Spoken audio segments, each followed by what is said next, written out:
Shalom Akim Shalom, Call Halo Yahweh Ba'ashem Yahweh Shai Ba'ashem Chakudash, and Shani Kubad Kadwala Requab the Quanyam Nawa Wa Shalayakim Nawa. That's double honors to our apostles and elders of Great Millstone, and Shalom Wabarakim Labakonyam Shalayashrala. And that's peace and blessings to the elect of Israel. And as always, may a double portion of the Holy Spirit be put upon all the brothers that are out there on the highways and byways, offering your bodies as a living sacrifice out there on the front line. So what I want to do in this video is jump right into Luke, the 17th chapter. And we're going to start reading at verse 26, because the times that we're coming into, a lot of our people are making jokes about on Twitter about this coronavirus. And of course, you have, which I expect them to do. If you don't know privacy and also believe in privacy, then yeah, in these times, you're going to be making jokes because you think that everything is going to go right back to normal. And even if, let's say, there is a quarantine period that we believe there will be pretty soon. Let's say there is a quarantine period and then things do kind of go back to normal, with people going back to schools and then certain people going back to jobs, certain businesses opening back up.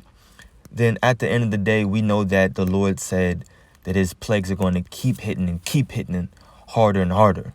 So when it happens again, it's going to be even worse.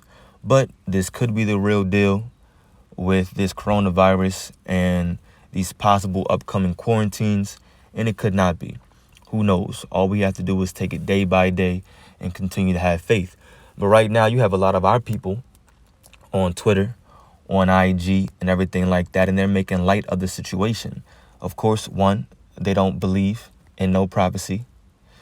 And two, it's just their lot to fulfill the role that they're fulfilling, that of a 2/3. And then, of course, speaking about these heathens as well, they're also joining in on the fun too. And I'm speaking specifically in Babylon the Great. This is the most, what's the word I'm thinking of? Really the most chill, laid back, non-worried, not even a higher level of analytical thinking generation that's ever existed. I mean, these people don't think about the future. They have no vision. And furthermore, they're going to be caught off guard like the scriptures say. So I just wanted to make a video just showing that these people are going to fulfill this role. Luke 17, verse 26. And as it was in the days of Noah, it says Noe, N-O-E, that's Noah. So shall it be also in the days of the Son of Man. So when the Lord come back, it's going to be the same exact kind of people doing the same thing, right? There's no new thing under the sun, the scriptures say. They did eat, they drank, they married wives, they were given in marriage, until the day that Noah entered into the ark, and the flood came and destroyed them all. And what was Noah out there doing? He was prophesying, and he was warning the people of all these things that's going to come to pass in that time. Now, we say that, of course, in these times, but in that time, Noah was warning the people that there was going to be water coming down from the heavens. And that sounded crazy to them because they've never seen that. Just like in today's time, we're telling people, look, Babylon the Great, which is America, is going to be in World War III, and they're going to lose. Nuclear missiles are going to be shot from various different countries, and Babylon the Great will be completely destroyed. And that sounds crazy because America has never been touched like that ever, not even on a small scale. So these people can't see that. And what are they doing right now? All the schools are letting out, and people are on Twitter talking about what? Oh, school's out, spring break, early spring break. What's the move? What's the move? People also doing what? They're showing videos about how in other places around the country, like I believe one was Spain. I know China had it a few months back, but now Spain's doing it. They're singing like, I think they were singing something crazy like Rihanna out of their houses. It was like a big apartment complex, something like that I seen. My friend was showing me yesterday, and people in Spain were singing like Rihanna.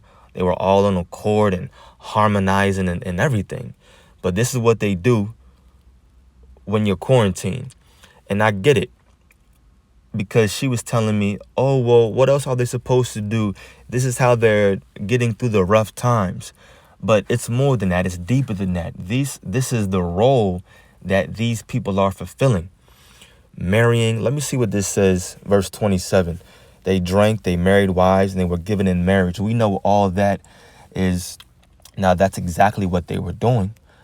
But in the same regard, it's an analogy to say that they were living in mirth. They weren't worried about that water coming down. Just like right now, they're not truly worried about the nuclear missiles that are going to hit Babylon the Great very soon. They're not worried about all that. They're not worried about the potential high possibility of these ramifications that are going to come because of this coronavirus, how there could be an economic collapse because of it, how China is basically saying they may just stop sending us medical supplies. And I believe they are our number one importer of medical supplies here in the U.S. And now they're saying they may stop that out. You see people are already buying up the grocery stores and everything, and our people are still making jokes, still making light of the situation. But they have to fill this role right here. I want to go into verse 27.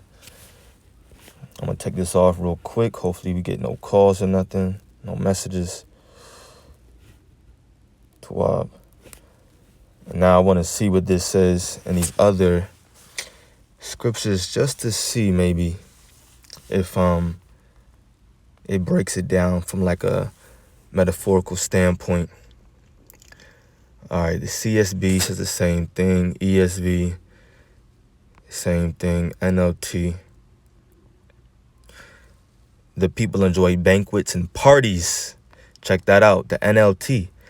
In those days, the people enjoyed banquets and parties and weddings right up to the time Noah entered his boat and the flood came and destroyed them all. That's what's going to happen to these people that aren't watching, that aren't taking these times seriously. Because one, they lack faith in Yahweh Ba'ashem Yahushai, nor probably do they even know him, right? Never even heard his name before. And some have, who knows? But two, they have no fear of the Lord either. Because if you truly do fear the times that we're coming into, and you know what the Lord could do to you and your family, well, you're going to be in a different mindset. You're going to be walking differently. You're going to be conducting yourself differently in these times to come. Us in this truth, what are we doing? We're taking heed to rebuke. We're taking heed to any kind of exhortation. We're taking heed to the warnings.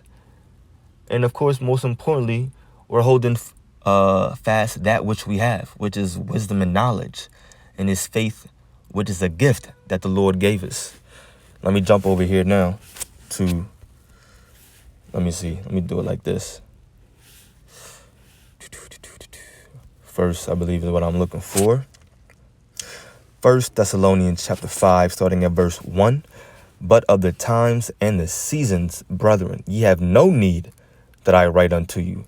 For yourselves know perfectly that the day of the Lord so cometh as a thief in the night. For when they shall say, peace and safety, then sudden destruction cometh upon them, as travail upon a woman with child, and they shall not escape. So when they say peace and safety, then that sudden destruction is going to come upon them. You laugh right now. You take light of the situation. Yeah, they may be going to the grocery stores and buying up the food and toilet paper and blah, blah, blah, and all that. But they're still not of a fearful mindset. They still don't understand the true ramifications that this virus could potentially bring about. Once again, that economic collapse. And that's all that these Edomites need in order to force that microchip and make it mandatory. All they need is for there to be some kind of collapse, because that collapse is going to make the people feel like they need that chip. Oh, yeah, you lost all your money. You lost all your bonds and stocks and dividends. Your 401k is gone. You don't have shelter or food. But if you take this chip, we can hook you up and make sure you get all that and more to come. Everybody's going to take that chip. 2/3 of our people, that's what I mean. They're going to be running towards that chip. lining up, taking the chip, saying, I'll put it in myself. That's what they're going to be saying. Seriously. But not the elect, though. Our job, once again, I like to always refer and come back around, bring it full circle and show both sides. Our job is to what? Is to remain faithful and know that as long as we hold on to that faith, the Lord is going to be the one to keep us safe during that hour of temptation. But that sudden destruction is going to come. And the whole purpose behind it is to reinforce taking that microchip, to make that thing mandatory. That's the entire purpose. That's the bigger picture. That's the goal behind this whole virus, behind this potential economic collapse. And for those of you that heard me say it, I'll say it again. The controlled collapse is what they're striving to do. Okay. Verse 4, we'll keep reading. It says, but ye, brethren, are not in darkness, that day should overtake you as a thief. Ye are all the children of light and the children of the day, meaning we have this knowledge. We are not of the night, nor of darkness. Therefore, let us not sleep as do others, but let us watch and be sober. And yeah, nothing is wrong with us being in a cheerful mindset right now, because we're cheerful for a different reason. We know that prophecy needs to come to pass in order for the kingdom of heaven to be established here on earth, and in order for our nation to rise in power, and for Yahweh Shai to be ruling, and for us to be right there next to him. So we know that these perilous times must come to pass, and it's cool with us. We're joyful because of prophecy.